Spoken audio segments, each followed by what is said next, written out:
Welcome to class, everyone. Today we're going to put on our architectural historian hats and dive into something truly fascinating. We are going to examine the remarkable evolution of the Ellis Island Immigration Station, literally reading its buildings just like we would a historical text. Our main goal here is to really understand the physical engineering of American immigration. We'll explore how simple materials, brick, stone, and steel, were used not just to shelter people, but to actively process, direct, and control the massive influx of millions of people arriving in New York Harbor. Here's a quick look at our syllabus for today's explainer. We'll start with the site's indigenous origins, move into the shift from wood to masonry, examine the architecture of federal power, check out the industrial heart of the island, map out those engineered paths, and finally wrap up with its lasting architectural legacy. All right, let's jump right into Section 1, the indigenous island origins. To really grasp the sheer scale of the artificial environment that Ellis Island eventually became, we absolutely have to rewind the clock and look at the blank canvas of New York Harbor. Long before any federal buildings existed, this broader region was Lenapehoking, the homeland of the indigenous Lenape people. Now, you've probably heard the 1626 story of the Dutch purchasing Manhattan, but as our historical records show, that's largely a mythical fabrication, and it really marked the tragic start of the Lenape's forced migration. Over the centuries, the natural landscape was completely altered. By 1808, the state militarized the area by building Fort Gibson. Fast forward to 1890, the federal government takes over immigration, doubles the island's size with landfill, and builds the very first wooden immigration station. But, spoiler alert, that notoriously burned to the ground in 1897, which is what set the stage for the permanent complex we recognize today. And honestly, the contrast here is just staggering. It perfectly illustrates two entirely different ways of interacting with the landscape. On one hand, you have the original open homeland of the Lenape, defined by shared natural spaces and those open, exquisite trade routes, which, by the way, later shaped Broadway. On the other hand, you have the eventual creation of a rigid, federally engineered border. We're talking about a 27.5-acre island, mostly made of artificial landfill, entirely dominated by enclosed bureaucratic buildings designed for the sole purpose of processing and sorting human beings. Moving right along to Section 2, from wood to fireproof masonry. So after that catastrophic fire in 1897, the government had a massive wake-up call. They realized temporary wooden structures were just not going to cut it for a rapidly growing, industrialized nation that was receiving thousands of new arrivals every single day. They needed a permanent, fireproof solution. This rebuild happens in three distinct phases, very much like the monumental post offices and federal courthouses popping up across the country at the time. Phase 1, starting in 1898, gave us those grand Beaux Arts main buildings designed by Boring and Tilton. Then, as immigration surged, Phase 2 expanded the footprint, adding absolutely crucial isolation wards for contagious diseases. And finally, during the 1930s, Phase 3 utilized New Deal funds to build WPA modern structures. This effectively tied the entire campus together into one cohesive and basically inescapable system.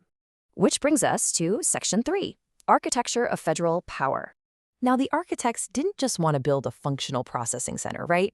They wanted to make a statement. They wanted to project unwavering authority and formalize a national architectural identity.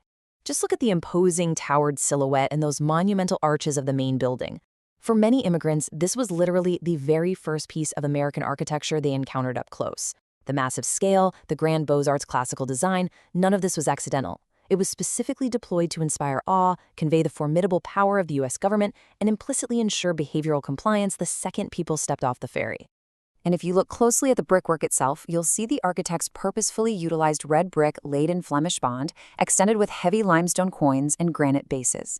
This wasn't just decorative, it was a psychological tool. It visually communicated a permanent, unmistakably solid, and highly intimidating symbol of government stability. They were intentionally replacing the fragile wooden barracks of the past with an unbreakable masonry fortress. To really understand how these architects viewed their own work, we have this fascinating contemporary review from the architectural record in 1902. It uses a perfect analogy, comparing the central challenge of the architecture to a massive railway station. In their minds, the buildings were essentially a machine, designed purely for, quote, circulation, built specifically for landing, collecting, inspecting, and distributing great and sudden crowds of people with minimal confusion or delay. Let's shift gears to Section 4, the beating industrial heart. You have to remember, a complex of this immense scale, virtually a self-contained city processing up to 5,000 immigrants a day, required an engine on the scale of a small town's power grid. Think of the main powerhouse, which was completed in 1901, as the beating industrial heart of the island. Sticking to that mandate for fireproof construction, it replaced an earlier wooden frame building with robust masonry. This single structure was responsible for generating all the power and running the utilities. That means powering the massive kitchen and laundry systems needed to sustain thousands of detainees. And of course, as the island's needs evolved, so did its heart, getting a major upgrade from coal to fuel oil in 1932. Looking at how the campus is laid out across the artificial islands, you can clearly see the distinct zones. You've got the grand registry building on island number 1 and the sprawling hospital and contagious disease wards on the adjacent islands. But right in the thick of it all sits that powerhouse, acting as the essential core, keeping this entire isolated mechanism of administration and medical inspection alive and humming. All right, let's look at Section 5. Engineering the immigrant path. So, on a human level, the architecture itself literally dictated exactly where an immigrant could or couldn't go. It served as a highly effective physical mechanism of crowd control. These enclosed brick passageways, like corridor number 5 here, were ingenious, albeit highly restrictive, mechanisms of circulation and separation. By the time the whole complex was finished, the government had successfully built a sprawling network of covered walkways that connected virtually every single building. Picture this. You finally step off the ferry. From the slip, you are immediately funneled directly into the vast registry room for your medical and legal inspection. Now, if you were detained for illness or legal reasons, you are routed right into those enclosed brick corridors. You could be sent to the baggage and dormitory building, or all the way over to the contagious disease wards on island number 3, entirely indoors. The architecture systematically processed you from arrival to isolation, and you never even had the freedom to step outside into the open air. Finally, let's examine Section 6, a lasting architectural legacy.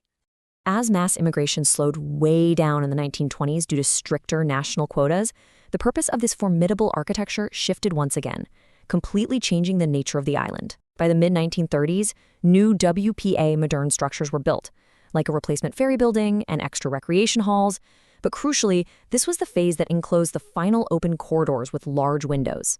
This physically tied the last loose ends of the campus together into a totally sealed environment, and it perfectly mirrored the broader national shift in immigration policy, transitioning from a booming open gateway to a secure detention and deportation center for those deemed illegal or undesirable. As our explainer wraps up today, I want to leave you with something to really chew on. We've traced this incredible journey from the open trade routes of the Lenape to a monumental, completely enclosed federal sorting machine built out of brick and steel. It really begs the question, does the legacy of this brick-and-mortar borders still influence how we design our national thresholds today? Thank you so much for joining me on this architectural deep dive. Keep questioning the structures around you, and I'll see you in the next explainer.